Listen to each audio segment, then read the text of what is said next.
Muito bem, chegamos agora na nossa unidade 3 da disciplina Hematologia Clínica.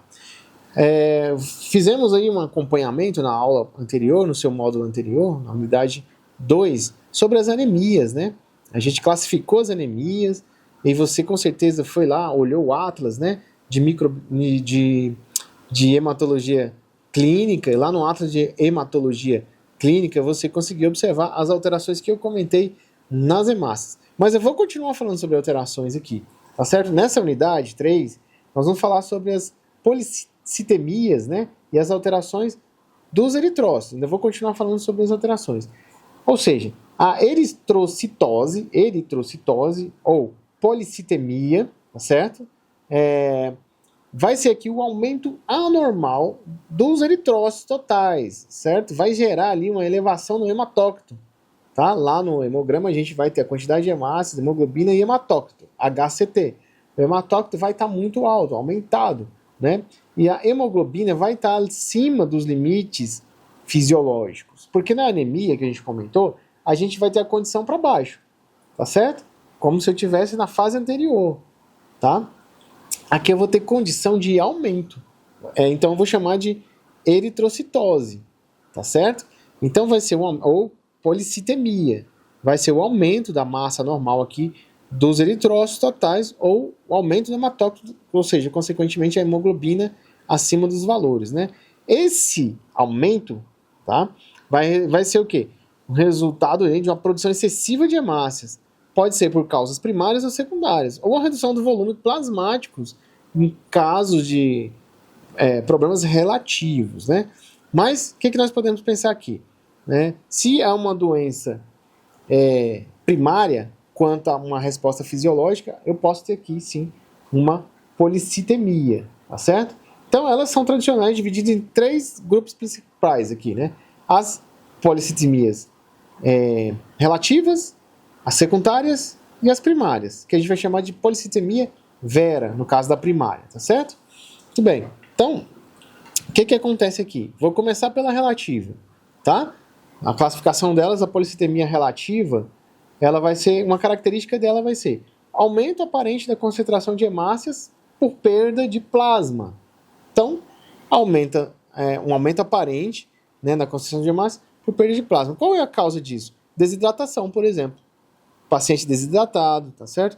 Estresse, obesidade, hipertensão pode levar também, tá certo? O que acontece? Tem um hormônio chamado eritropoetina sérica no sangue, né? A eritropoetina, ou EPO, ela vai estar normal ou baixa, e aí você tem uma policitemia relativa, certo? Agora eu tenho uma secundária, tenho a policitemia secundária, né? Policitemia secundária vai ser o quê? Uma característica dela é produção aumentada da eritropoetina, ou seja, a EPO, em resposta à perda de oxigênio em alguns tumores, tá certo? Então, alguns cânceres, alguns tumores, né? Não necessariamente o câncer, mas pode ser um tumor benigno, pode levar também à perda de oxigênio, ou seja, a hipóxia no paciente, de alguma forma. E o que vai acontecer, né? Exemplo aqui, né? Pode ser também uma doença pulmonar crônica, né? Apneia do sono, tumor renal.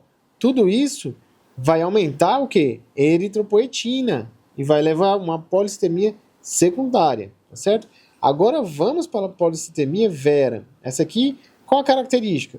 Vai ter uma proliferação clonal da medula óssea, independente da quantidade de eritropoetina. Mas no sangue, na forma sérica, a EPO vai estar abaixo, tá certo? Então, eu já tenho uma característica aqui de uma doença mieloproliferativa crônica, tá certo? Isso é uma coisa de classificação da Organização Mundial de Saúde, tá certo? Então, vamos focar aqui na policitemia vera, tá? Ela vai ser uma neoplasia, ok? Em resumo, ela vai ser uma neoplasia, tá? Mieloproliferativa crônica. O que vai acontecer aqui, pessoal? Aumento autônomo de eritrócito, frequentemente com aumento de leucócitos e plaquetas juntos. Então eu tenho um volume aumentado desses itens no sangue, ou seja, hemácias aumentadas, quantitativamente falando, e leucócitos também, com plaquetas elevadas ali. Então, mas por que ocorre isso? né? Vai acontecer lá uma mutação. Aí lá na genética, aí tem um gene lá chamado JK2, né? JAK2, né? Que leva ali, né, V617F, que vai ativar de maneira, né, constitutiva uma via chamada JK-STAT, né? JAK-STAT, certo? Essa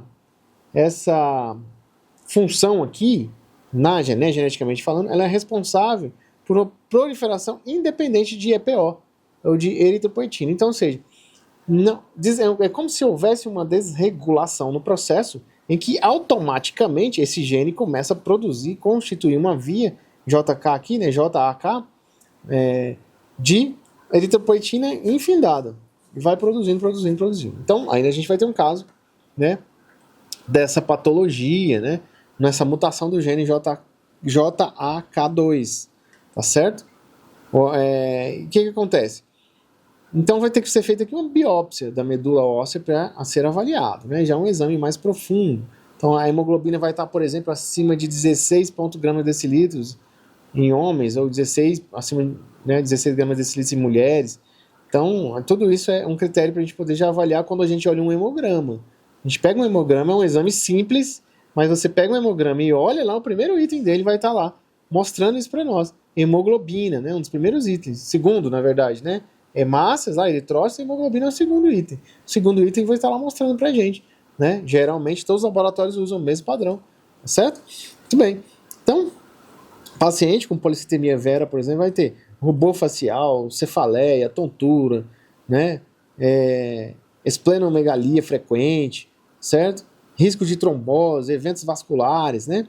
E aí, o que você acha lá no laboratório? Hemoglobina alta, hematócrito alto, né, leucocitose, plaquetocitose moderadas, eritropoetina baixo, que a gente viu, né, no processo, né, porque ele mudou o gene, como se estivesse produzindo eritropoetina incansavelmente, e biópsia da medula óssea vai ter proliferação de todas as linhagens, né, lá da medula óssea. Então a gente vai chamar de panmielose, ok? Então, ou seja, vários tipos, né, de produção em todas as linhagens. E aí tem as condutas clínicas principais, tá certo? Então, na unidade 2, nós destacamos aqui as policitemias e os achados aqui. O que acontece nessa unidade 3, ou melhor dizendo? Nessa unidade aqui também, eu disse para vocês que ainda ia falar sobre as alterações morfológicas. Cabe aqui um parênteses, né, falando sobre as alterações morfológicas, além das policitemias, né? Por quê? Os eritrócitos, eles têm um formato. A hemácia tem um formato côncavo. Você já viu lá na hematologia básica? A hemácia tem um formato côncavo, não foi isso? Muito bem. Né? A gente sabe da origem miológica do eritrócito, da hemácia, né? E aí, essa origem aí, né, quando ela amadurece, perde os núcleos, chega a esse formato côncavo, né? A gente sabe, então, que é uma característica dela. A gente sabe a cor padrão. A gente já estudou isso, nós já temos isso estipulado. Então, a quantidade de hemoglobina ideal e tal, né? Mas quando a gente tem algumas colorações, né, por meio, né, de corantes específicos, a gente pode encontrar em um paciente, é só um parênteses que eu estou fazendo aqui, mas vale a pena, a gente encontrar nos pacientes alterações nesse formato da hemácia. A gente já citou um nas anemias, que é a anemia falciforme, né? Então, eu posso ter, além disso, eu posso ter alteração no tamanho. A gente viu lá que nas anemias ferroprivas, na megaloblástica, a gente vai ter alteração de tamanho, variação do tamanho das hemácias. Nós vamos ter, por exemplo, algumas alterações em anemias por hemólise ou anemias graves, que o formato dela vai estar estranho, né? Que formato é esse? Esses formatos estranhos a gente vai chamar de poiquilocitose. É esse nome mesmo. Poiquilocitose são vários tipos de formas variadas, ok? Por exemplo, a gente vai ter forma de esferas, né? Então, lá nas anemias hemolíticas, autoimunes, a gente vai ter uma hemácia num formatozinho de esfera. Ela deixa de ser côncava, né? Passa a ser redondinha. Nós vamos ter eliptócitos, ou hemácias elípticas. Não se preocupe. No Atlas, que vocês têm acesso, Atlas de Hematologia Clínica, tem o link para vocês. Neste Atlas consta todos esses desenhos para vocês verem e as imagens reais em microscopia. E também aqui na apostila, no seu material, aí no seu PDF, você vai ter também imagens, tá bom? Então, todos esses nomezinhos que eu estou falando. Então, eliptócitos, né? Drepanócitos, que vocês sabem que é em forma de foice, na anemia falciforme. As hemácias em forma alvo, que a gente vai chamar de codócitos, né? Hemácias com alvo central ali. Lá no caso das talassemias, né, que a gente falou, ou doenças hepáticas também, pode acontecer isso aí, tá? Os equinócitos, né, chamar de Burr cells, os Burr cells, ou equinócitos, né, hemácias com projeções curtas, regulares, pessoas que usam anticoagulantes, pode aparecer essas hemácias nesse formato também.